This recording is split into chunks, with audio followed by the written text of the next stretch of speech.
you think Xi Jinping will move on Taiwan, seeing that the West was unable to prevent Ukraine?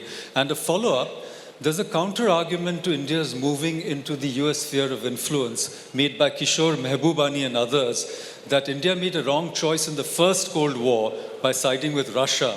So they shouldn't make the wrong choice in the second Cold War by siding with the losing party, which would be the US. Thank you. So on the first one, I wonder about, look, nobody knows, but I think the Chinese are more strategic than the Russians. I think that China has a genuine quandary on its hands with Taiwan. So I don't minimize the possibility. The Chinese strategy toward Taiwan was always, this is going back to Deng Xiaoping, was that time was on their side. That the growth of the Chinese economy would act as a kind of magnet that would slowly draw Taiwan into its orbit, and that over time, there would be inevitable that Taiwan would essentially become one more province of China. And this was encouraged in a sense by the thought that it could look a lot like Hong Kong, one country, two systems. Well, the problem is that China has moved in a very different way, and that Hong Kong no longer is one country, two systems, it's really one country, one system. So the response in Taiwan has been growing assertiveness and independence away from China. China's strategy was premised on the idea that there was a pro-mainland section of Taiwan, which was very substantial. The old KMT, the large ruling, what was for a long time the ruling party. But Taiwan has changed domestically very sharply. It is much more pro-independence. It is much more pro-autonomy at the very least. All younger voters are actually even more inclined in that direction. The small opposition party, the DPP, has now become the ruling party and shows no signs of being dislodged.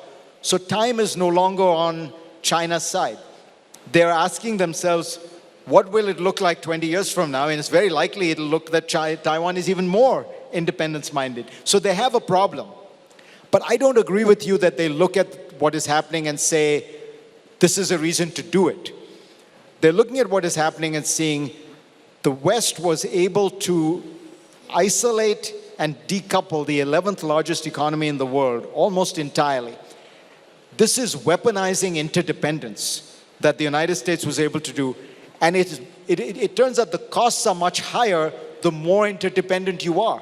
So when you weaponize interdependence and sanction Venezuela or North Korea or even Iran, it has minimal effects because these countries are not participating in the international economic system anyway.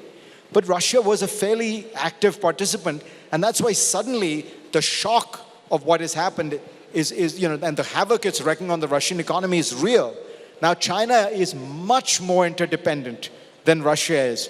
So were the United States to be able to weaponize interdependence on China, that would be a seismic shock. And I think that China understands that the invasion of Taiwan could be an event for which, the Europeans would go along, the Australians would go along, even the Indians might go along on that one, right? So there's a very high stakes game for the Chinese, and they have tended to be cautious. They have tended to be practical. They have tended to be pragmatic on these kinds of things. So I would suspect that they're actually thinking more carefully. And by the way, they're also noticing the Ukrainians can put up a hell of a fight. And the Taiwanese have a better army than the Ukrainians do. So, that is... And I'm sorry, I forgot your second question. Oh, the decline, yeah.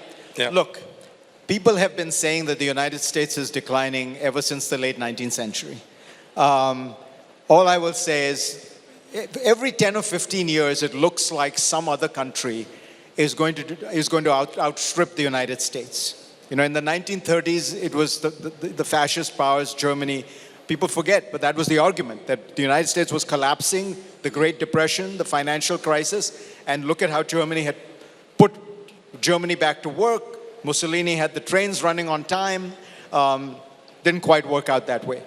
Then in the 50s, people said the Soviet Union was going to do it. Look at the space race. They were sending people into space. They were growing faster. Khrushchev comes to the UN, takes his shoe off and says, we will bury you. You know how that worked out. Think about the 1980s, when everyone said Japan is going to take over the world. By the way, the people who were most convinced by this were the United States.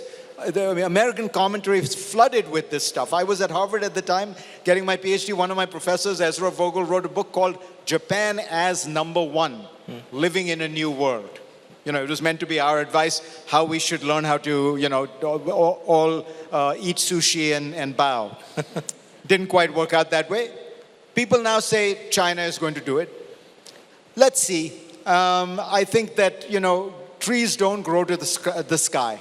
China has had a good 40 years. It now faces very complicated, challenging conditions. Its growth is slowing. Its population is moving into reverse gear. It's actually going to experience actual population decline. I'm not somebody who thinks China will collapse, by the way. But I think, the moving from middle income status to high income status is a very tough challenge. A lot of countries make it in that first, they go from $200 per capita GDP to 2,000 or 3,000 or 4,000. But going from 4,000 to 24,000, there are very few countries that have done it. Japan, Taiwan, South Korea.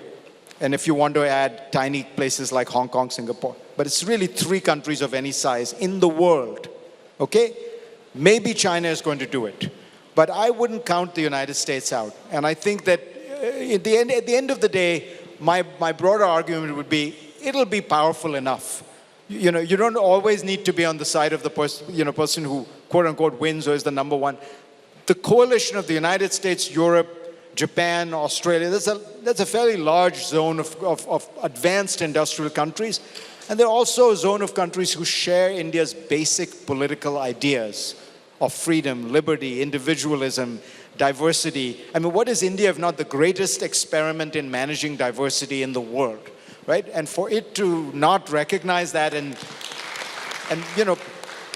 put its values, put its heart where its head should be. I think that there's a way to do the right thing, but also to affirm your values in this case. ये है ideas of India